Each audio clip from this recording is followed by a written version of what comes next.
Hey folks, Brian here. We were able to get everybody back for another game of Runequest Roleplaying in Glorantha, my Chronicles of Carreen campaign, specifically Chapter 2, a Troll Raid. I believe we are on Session 10, which is Session 6 of Chapter 2. I didn't check my notes, so I'm not sure on that. But anyway, we last left the party where they had gone into hiding after having initially investigated one of the troll caves. Killed a number of female trolls. Well, killed a party of trolls who were camped out in front with a bunch of trollkin. And then killed a bear, and they went inside and killed some giant beetles, and encountered a troll who had summoned a darkness elemental. And they killed her, and they killed 3 more female trolls before they realized they probably need to get out of there. So they split, went up to the surface, and headed back north towards where they had come from. Went out a ways, maybe an hour or so, and then took off to the side to, conceal and hide and recover their wounds and rest and get some magic points back and that kind of thing. So I spent a little bit of time in trying to figure out, how likely are they to be found, who's going to find them, and what would the ensuing cacophony be. So as I'm muddling around with these issues, I decided, because there are more female trolls that may be involved in the hierarchy and power game.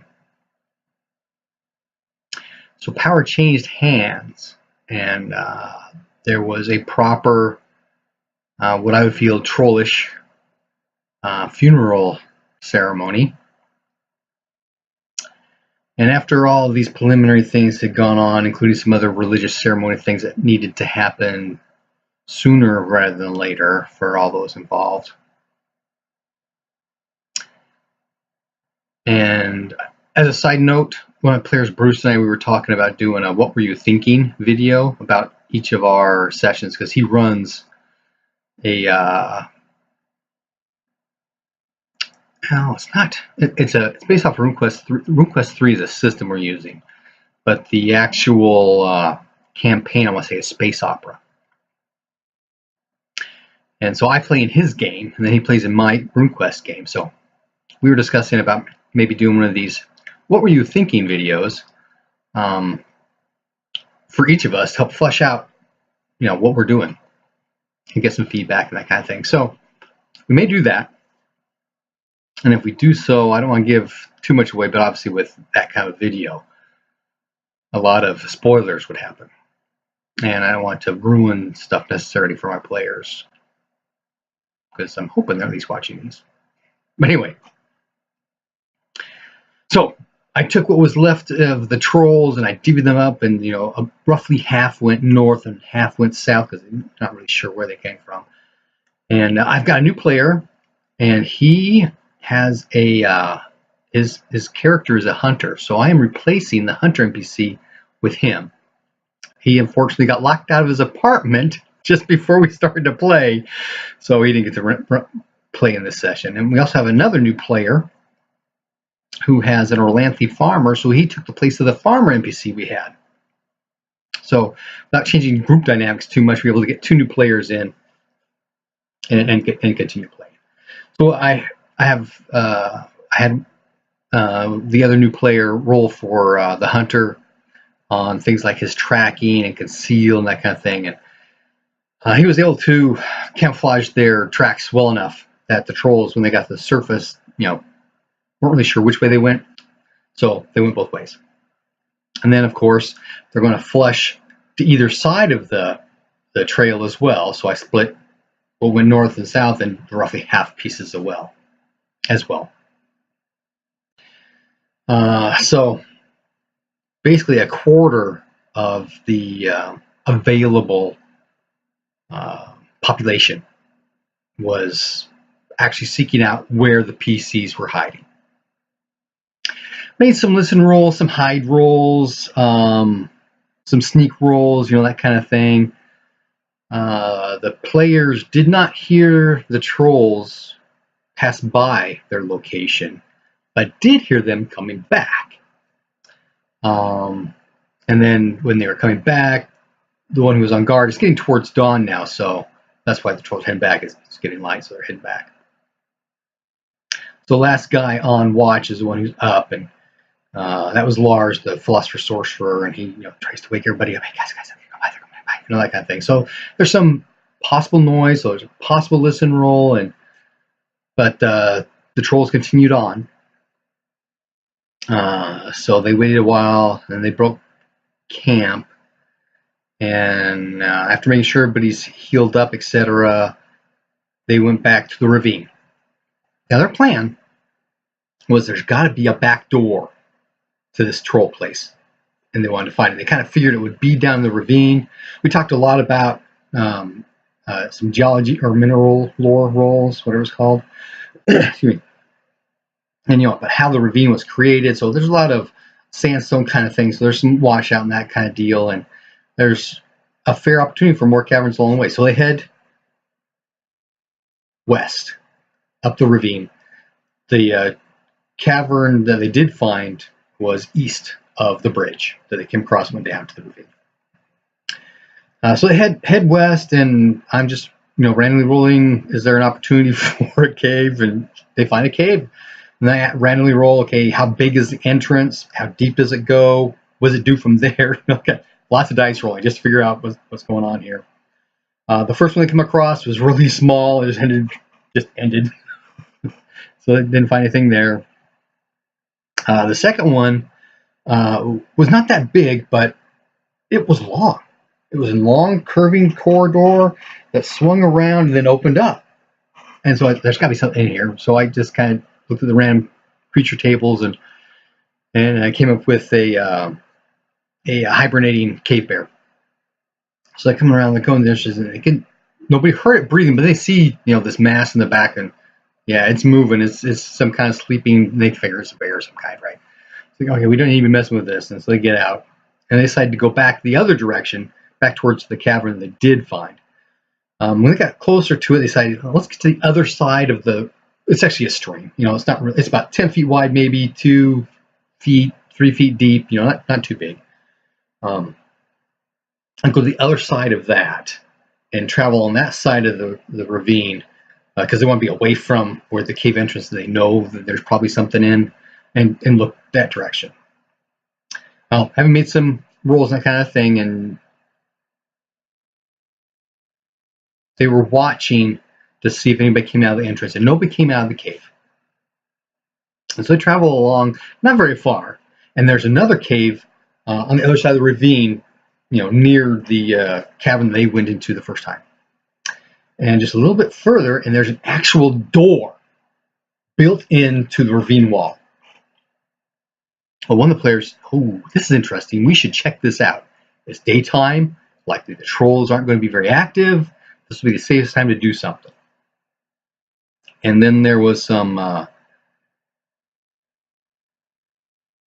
disagreement on that, and some confusion of what they should and shouldn't do. And because of that issue and the fact there was a lot of feedback, I'm not sure. Initially, it was my host computer that was hearing what I was saying and reverbing it back. But after that, it still kept happening, so I'm not sure where that issue was coming from. So the sound on the video capturing the actual gameplay is really poor, and then with some of the issue with this incident, I'm not going to post this play. So all you get is me. So after that kind of blew out, they decided to go ahead and cross over the ravine and go to the second cave entrance they found on the far side. So they do that, and They enter into the cavern. There's kind of an open area, and then there's a tunnel, if I have a better word, that curves around and heads, northwestish.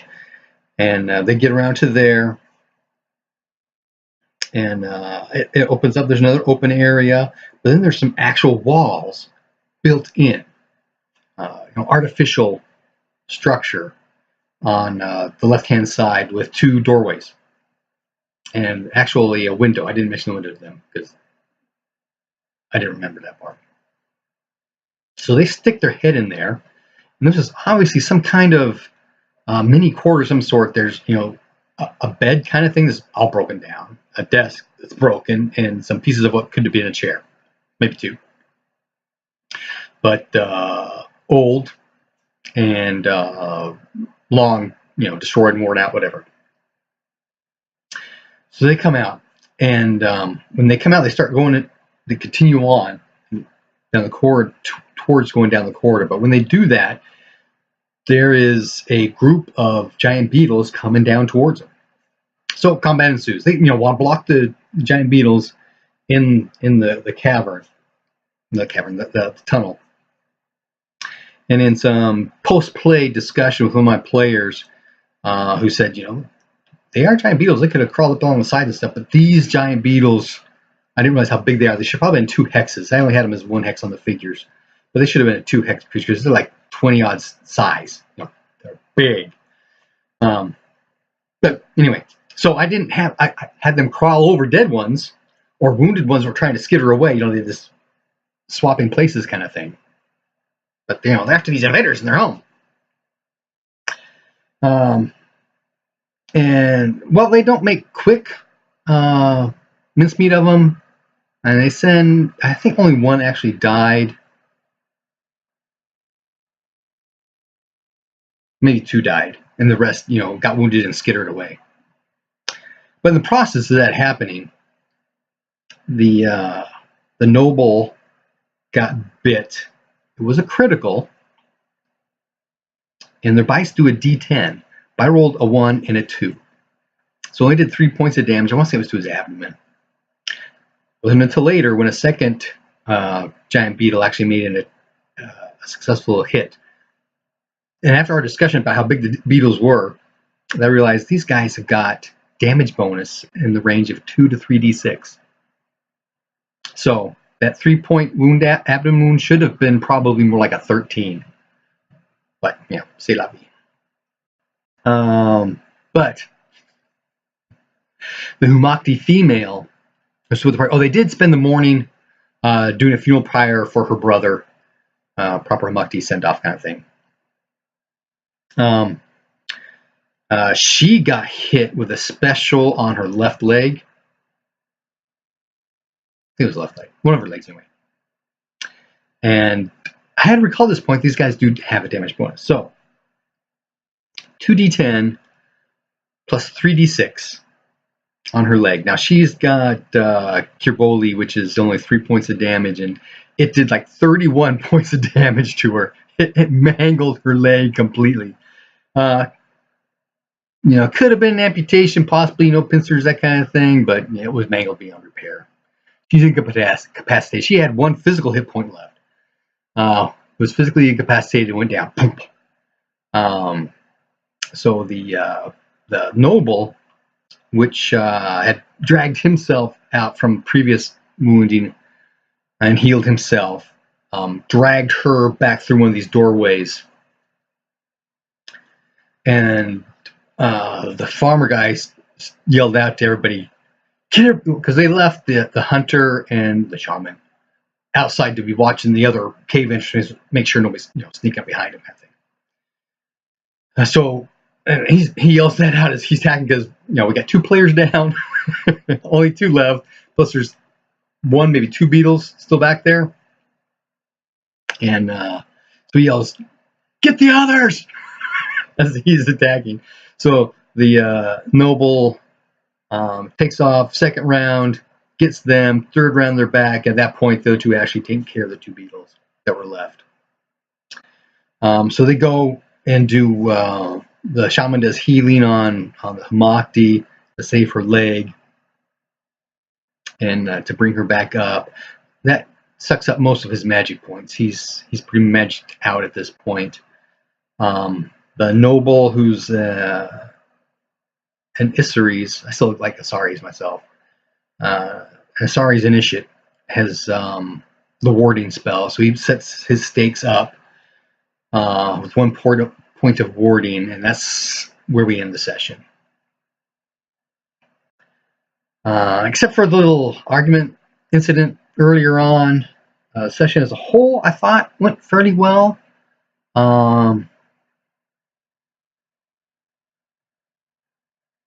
After the chapter's over, I'm going to hold a Q&A like I did with Chapter 1, A Baboon Hunt, with the players, just see if they had any questions about, well, what was going on here and why did this happen? Kind of like the what were you thinking deal. Just so they can understand my thought processes on what was happening off screen where they couldn't see what they only saw the end result. And we'll see how that goes. Are they close to being done? They could be. They could be close to being done. They also could be close to a TPK. Now they're back into a troll cave, and it's now getting towards evening. We'll see. But anyway, the new player, other than the incident, said he had a great time. He's looking forward to playing with us some more. That's good. Hopefully we'll have our other new player get back on us. We did change nights so that the new guys, at least one of the new guys anyway, maybe both of them, had a better chance of playing. So we're now playing Friday nights. This is my first time doing Discord on a Friday night, and it was bad. Initially, we were being dropped left and right. Once we got a decent server running, apparently, though, it went pretty good the rest of the night until we were done. And then when I was discussing things afterwards with one of my players, we were running into Discord connectivity issues. So I'm not sure if we'll stick with Discord. I've got a couple other options. We may just go back to Hangouts until Hangout stops working. Yeah, we'll see about that. I know we had some issues early on with bandwidth, but I was running off of a Wi-Fi at that point. I'm running LAN now, so I should be good. Anyway, we're hitting past 17 minutes, so that's plenty long for what should have been a 3-hour session, but was less because of connectivity issues, etc. Anyway, keep the trolls away. Happy gaming.